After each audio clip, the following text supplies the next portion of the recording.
Hey guys, I'm Nick. Today I'm going to be going over how to find the standard deviation of a variable set.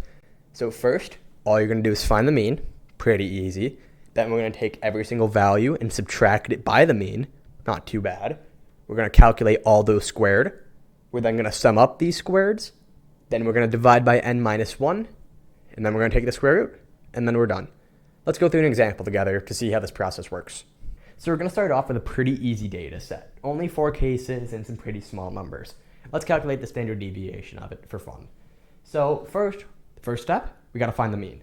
I have it written down as mu. You can write it down as my y bar. We tend to use mu more as you get into higher maths. I want to keep using it because I like it.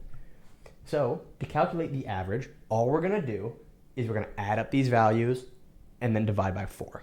So first we're going to write down, because we're nice and neat, we're going to write mu is equal to, we're then going to write 2.11 plus 3.49, make that a bit neater, plus 1.09 plus 0.12.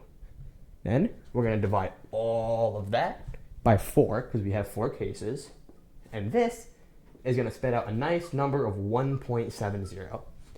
What is this value? Well, that's the average of these values. And we're going to use this later to calculate the standard deviation. Okay, now we have our mean. Now we can move on to the next step, which is to calculate the deviation scores. AKA, we're going to take each case and we're going to subtract the mean from it. And then this is going to give us this column of the chart. So let's start. We're going to take y1 and we're going to subtract the mean from it. That is 2.11 minus 1.70. And what is that going to give us? Well, that's going to give us a deviation score of 0.41. Now we're going to take this and we're going to throw it in our chart. We're going to put that right here. Now we're just going to repeat for the rest of the chart. So we're going to now go move on to y2 minus mu. Well, that's going to be 3.49 minus 1.70. That's going to give us a nice deviation score of 1.79. Now we move on to y3. So y3 minus mu, well, that's going to be 1.09 minus 1.70. And what's that going to give us? That's going to give us negative 0.79? No. Negative 8. Ow, I'm bad at math. Yikes. 1. Wait a minute. How do we get a negative here? That doesn't make any sense. Well, actually, that's fine. You can have a negative here. That's totally okay. This just means that this value is less than the average, or is on the other side of the average. Completely okay. So let's throw this into our chart. Forgot to throw 1.79 in there. And now let's add negative 0.61. And now let's move on to the last case. We're going to do y4 minus mu. You can say y4, y sub 4. I just say y4 because it's easy. We're going to do 0.12 minus 1.70. What's that going to give us? Well, that's going to give us a deviation score of negative 1.58. We're just going to throw that back into our chart. Negative 1.58. Get a bit neater. And that's all for step 2. We're done. Now we can move on to the next step. So now our next step is just going to be taking all of these, squaring them, and then throwing them into this column right here. So let's get started. We're going to take this value. That's 0.49 squared. We're going to take that and we're going to square it, which is going to give us a nice 0.17. Then we're going to take this 0.17, excuse me. We're going to throw it right into our chart right here. Then we're going to continue just for every single value. Next, we're going to do 1.79. We're going to square that like that. And then that equals a nice 3.20. So we're going to take that, put that there, throw it into our chart. Now, Nick, you might be saying, Nick, this is really tedious writing all of it out. And I agree. It kind of sucks. But there's a nice, neat reason to do this. 1, it lets you know if you made a mistake. 2, if you don't do this and you make a mistake, it's really hard for me or Dr. Weininger to give you any partial credit. You're kind of just hoping that you're right at that point. So I would recommend writing every single step and every single thing out just individually on a piece of paper. Let's move on. We're going to use negative 0.61. We're going to square that. And that's going to give us a nice 0.38. Double check, that's correct. We're going to take this value. We're going to throw it right in here. Now, finally, we're going to square this last one down here, negative 1.58.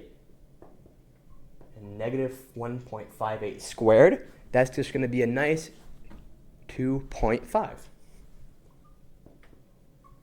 Why are we squaring this? Well, that's simple. The next step is going to be taking a square root. And we can't take a square root with negative numbers. That's going to spit out an error. So we're going to square them. That way, we get rid of all these negatives. Now we can move on to the next step. Our next step is really simple. All we're going to do is we're going to take all of these numbers in this far right column right here, and we're just going to add them up. This number is called the sum of squares. We're going to call it d squared. All we're going to do is we're going to add up every single value in here. That's going to be 0.17 plus 3.20 plus 0.38 plus 2.58. I'm going to look at my little handy dandy cheat sheet over here and rewrite that so it looks just a tad bit neater. 5.8. And that's going to give us a sum of squares of 6.28. And that's all we're going to do for step 4. Second to last step. All we have to do is calculate the variance. Now, I'm using variance as actual name because this is a variable that we're going to have to use later in the course. So we're going to call it s squared. And just know that variance is the sum of squares divided by n minus 1. It's n minus 1 for complicated reasons. You don't need to know. But all we have to do is just plug and chug into that formula. So we're going to write out the formula. That's s squared is equal to d squared over n minus 1. And now we're just going to plug and chug. We're going to take d squared, that's right here. That's 6.28. And we're going to divide by n minus 1. N is 4, so that's 4 minus 1. All that is 6.2 over 3. And you can plug this into your calculator. You can work it out by hand. But we all already know, or I already know, that that's going to be 2.08. And that's our variance, and that's all we're going to do for step 5. All right, we're already there. We're at the final step. All we have to do to calculate the standard deviation now is just take the square root of the variance. Super simple. All we're going to do is say that s is equal to the square root of s squared. And what's the square root of s? Well, s squared, we already know that. That's 2.08. 2.08. And now we just plug this number into our calculators and we're done. Let me just pull up my quick little answer sheet. And that's going to give us a standard deviation of 1.44. And we're done. This is the number we've solved for, that we wanted to solve for from the beginning. So we're done right now. Well, that's all well and good that we know how to calculate it, but what is standard deviation? What are we measuring? Well, look at these two graphs that I totally didn't just make up. These both measure the average income relative to the total education of someone. But notice how in this graph, all the data is really spread out. You have stuff that goes over this way and this way.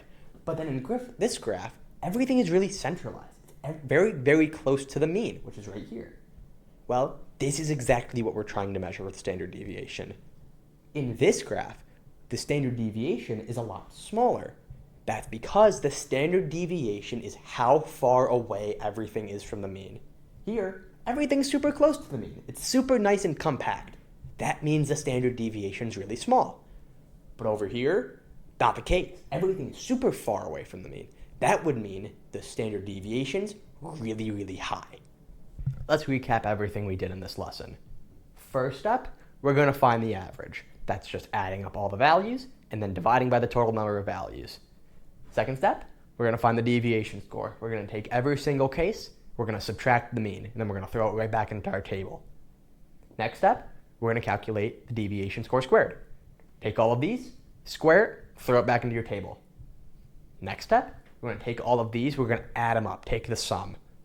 Next step, we're going to divide by the total number of cases, minus 1. Final step, we're just taking the square root. All of that, and we finally got the standard deviation. Good luck with your guys' homework.